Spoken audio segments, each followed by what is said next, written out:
honorable ministers, members of both delegations, distinguished guests, and friends from the media. We will now have the press statements. May I request Honorable Prime Minister Shri Narendra Modi to give his remarks to the media. Your Excellencies, President Antonio Costa और president Ursula von der Leyen, दोनों देशों के delegates, media के साथियों, नमस्कार। अपने दो करीबी मित्रों प्रेसिडेंट कोस्टा और प्रेसिडेंट फॉन डेर लायन का इस अभूतपूर्व भारत यात्रा में स्वागत करते हुए मुझे बहुत खुशी हो रही है।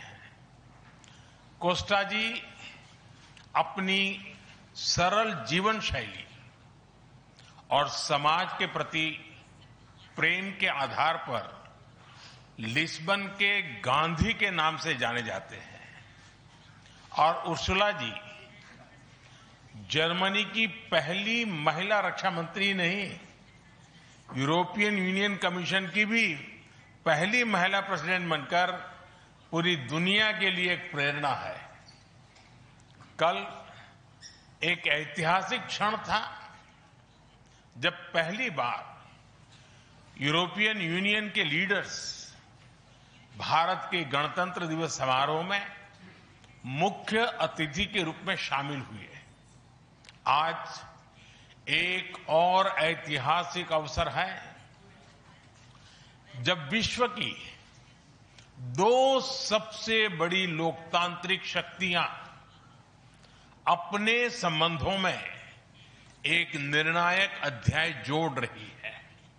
फ्रेंड्स, पिछले कुछ वर्षों में भारत और यूरोपियन यूनियन के संबंधों में उल्लेखनीय प्रगति हुई है। साझा लोकतांत्रिक मूल्यों, आर्थिक सिनर्जी और मजबूत पीपल टू पीपल टाइज के आधार पर हमारी साझेदारी नई ऊंचाइयों तक पहुंच रही है। आज हमारे बीच 180 बिलियन यूरो का ट्रेड है। 8 लाख से अधिक भारतीय यूरोपियन यूनियन के देशों में रह रहे हैं और सक्रिय योगदान दे रहे हैं। हमने स्ट्रेटेजिक टेक्नोलॉजी से लेकर क्लीन एनर्जी, डिजिटल गवर्नेंस से लेकर डेवलपमेंट पार्टनरशिप, हर क्षेत्र में सहयोग के नए आयाम स्थापित किए हैं। इन्हीं उपलब्धियों के आधार पर आज की समिट में हमने समाज के सभी वर्गों को लाभ पहुंचाने वाले कई निर्णय लिए हैं। फ्रेंड्स, आज भारत ने अपने इतिहास का अब तक का सबसे बड़ा फ्री ट्रेड एग्रीमेंट संपन्न किया है। आज 27 तारीख है।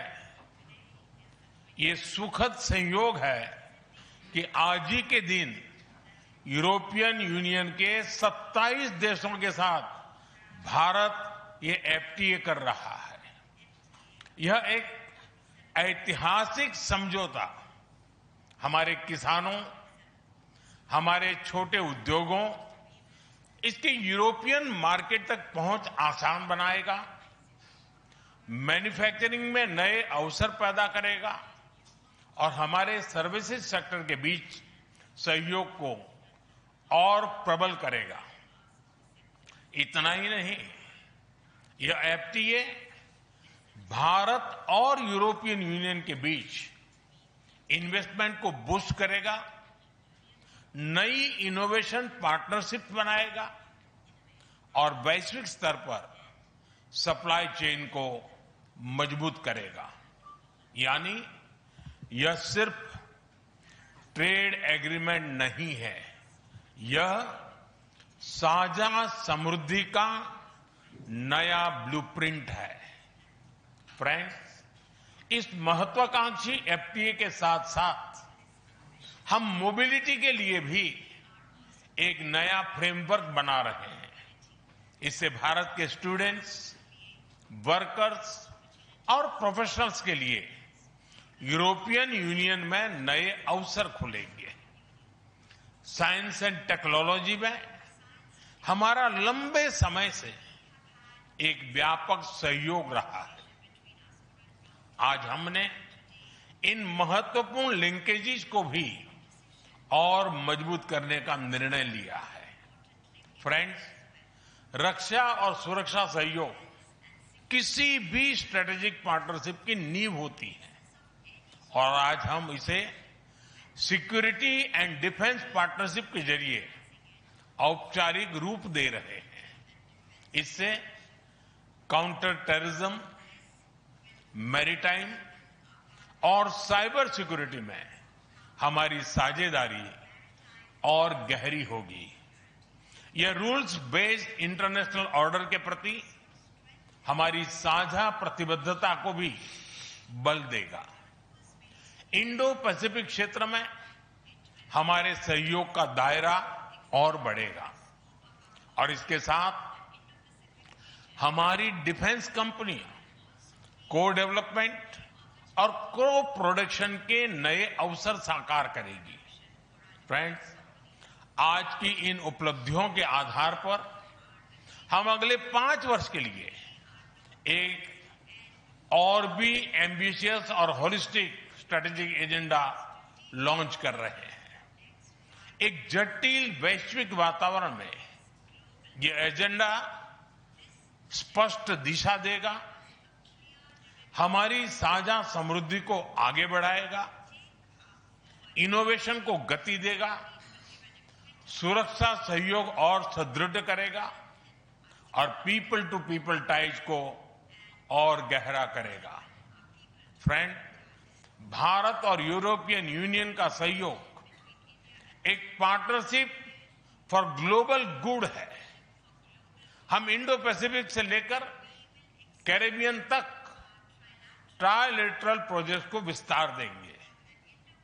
इससे सस्टेनेबल एग्रीकल्चर, क्लीन एनर्जी और विमेन एम्पावरमेंट को ठोस समर्थन मिलेगा। हम साथ मिलकर आईमैक कॉरिडोर को ग्लोबल ट्रेड और सस्टेनेबल डेवलपमेंट की एक प्रमुख कड़ी के रूप में स्थापित करेंगे। फ्रेंड्स, आज ग्लोबल ऑर्डर में बड़ी उथल-पुथल है। ऐसे में भारत और यूरोपियन यूनियन की साझेदारी अंतर्राष्ट्रीय सिस्टम में स्थिरता को मजबूती देगी।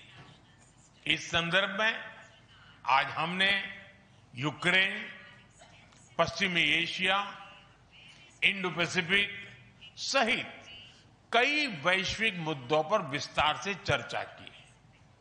मल्टीलेटरलिज्म और इंटरनेशनल नॉर्म्स का सम्मान हमारी साझी प्राथमिकता है। हम एकमत है कि आज के चैलेंजेस का समाधान करने के लिए ग्लोबल इंस्टीट्यूशंस का रिफॉर्म अनिवार्य है। फ्रेंड्स, राष्ट्रों के संबंधों में कभी कभी ऐसा क्षण आता है जब इतिहास स्वयं कहता है, यहीं से दिशा बदली, यहीं से एक नया युग शुरू हुआ। भारत की और यूरोपियन यूनियन की यह ऐतिहासिक समिट वही क्षण है। मैं एक बार फिर इस अभूतपूर्व यात्रा के लिए, भारत के प्रति आपकी मित्रता के लिए और हमारे साझा भविष्य के प्रति आपकी प्रतिबद्धता के लिए प्रेसिडेंट कोस्टा और प्रेसिडेंट फॉन डेर लायन का हार्दिक धन्यवाद करता हूं। Thank you.